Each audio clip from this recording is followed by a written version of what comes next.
எல்லாருக்கும் வணக்கம். நான் Hema Subramanian. Welcome to home cooking Tamil. இன்றைக்கி ஒரு சூப்பரான அல்வா ரெசிபி தான் பார்க்க போகிறோம். இது ரொம்ப ஸ்பெஷலான பாம்பே ஹல்வா. ரொம்ப கேள்விப்பட்டிருப்பீங்க. ஆனால் இது எப்படி ஈஸியாக வீட்டில் செய்கிறதுன்னு இப்போ பார்க்கலாம்.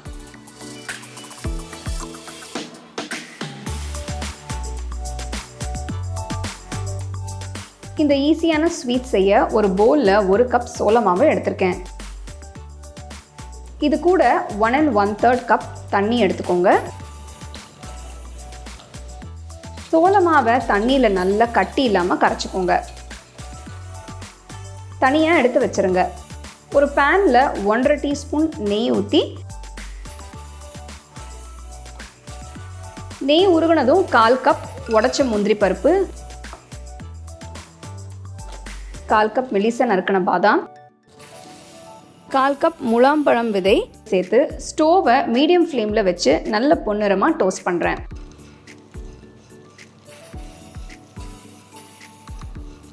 பாருங்கள் எவ்வளோ அருமையாக எல்லா பக்கமும் நல்ல கோல்டன் கலரில் ரோஸ்ட் ஆகிருக்குன்னு.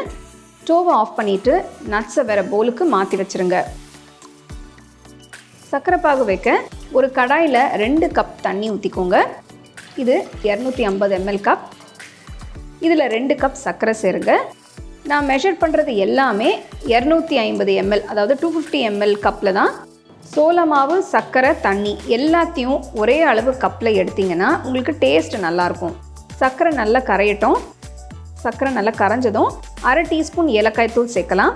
சர்க்கரை பாகுலேயே ஏலக்காய் தூள் சேர்க்கறதால இதோட ஃப்ளேவர் ரொம்ப நல்லாயிருக்கும். கரைச்சி வச்ச சோள மாவை கரைஞ்சி சர்க்கரை பாகில் ஊற்றி கிளறுங்க.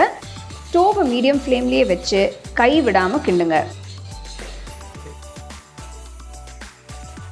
சோள மாவு சீக்கிரமாக கெட்டி ஆகிடும். பாருங்கள் எப்படி ஜெல்லி கன்சிஸ்டன்சிக்கு வந்திருக்குன்னு. ஒரு துளி ரெட் இல்லைன்னா ஆரஞ்சு ஃபுட் கலரை 1/4 கப் தண்ணியில் கரைச்சி சோள மாவு சர்க்கரை கலவையில் ஊற்றிடுங்க. ஊற்றி நல்லா கிண்டுங்க. விஸ்க் யூஸ் பண்ணி கிண்டும் போது உங்களுக்கு ரொம்ப ஈஸியாக இருக்கும்.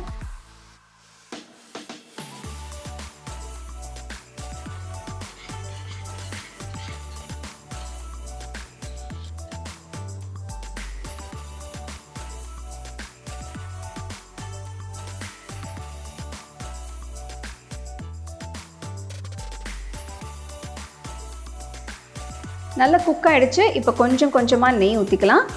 இப்போ 2 டேபிள் ஸ்பூன் நெய் ஊற்றுறேன். ஸ்டோவை லோ ஃப்ளேம்லேயே வச்சு நல்லா கிண்டுங்க.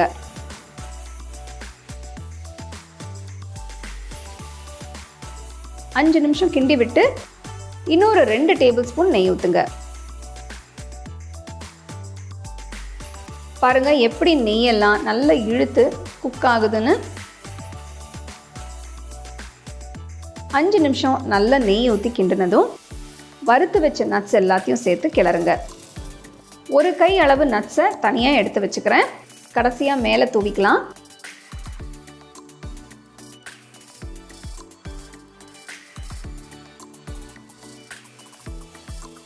பாருங்கள் எப்படி திரண்டு வருதுன்னு. ஸ்டோவை லோ ஃப்ளேம்லேயே வச்சு மிக்ஸ் பண்ணுங்க. இப்போ இன்னொரு 2 டேபிள் ஸ்பூன் நெய் ஊற்றிக்கலாம்.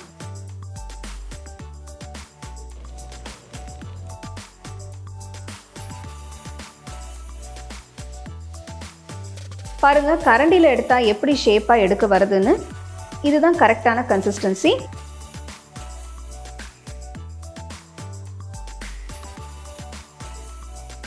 நல்ல கடாய் ஓரத்தில் எல்லாமே ஒட்டாமல் எப்படி திரண்டு வருதுன்னு. ஒரு ட்ரேயில் எல்லா பக்கமும் நெய் தடவி தனியாக எடுத்து வச்சிருந்த நட்ஸை தூவி கடாயில இருந்து அல்வாவை ட்ரேக்கு மாற்றிடுங்க. ஈவனாக ஸ்ப்ரெட் பண்ணிக்கலாம்.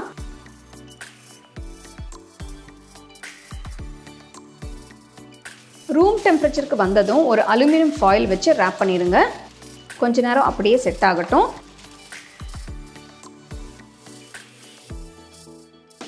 இப்போது 4 மணி நேரம் ஆயிடுச்சு. நல்லா செட் ஆகிருக்கும். பாருங்கள் சூப்பராக செட் ஆகிடுச்சு. ட்ரேலேருந்து எடுத்துகிட்டு பீசஸாக கட் பண்ணிடலாம்.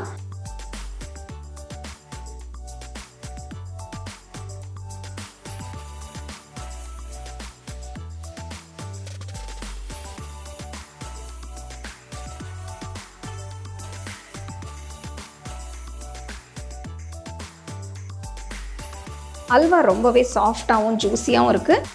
நீங்களும் இதே ஸ்டெப்ஸை ஃபாலோ பண்ணிங்கன்னா உங்களுக்கும் இதே மாதிரி அருமையாக வரும். இந்த ஈஸியான ஸ்வீட்டை ஒரு ஏர்டைட் கண்டெய்னரில் வச்சு ரெஃப்ரிஜரேட் பண்ணி ஒரு வாரம் வரைக்கும் யூஸ் பண்ணிக்கலாம். அருமையான ஸ்வீட் ரெசிபி நீங்கள் எல்லாம் கண்டிப்பாக செஞ்சு எப்படி இருந்ததுன்னு எனக்கு சொல்லுங்கள்.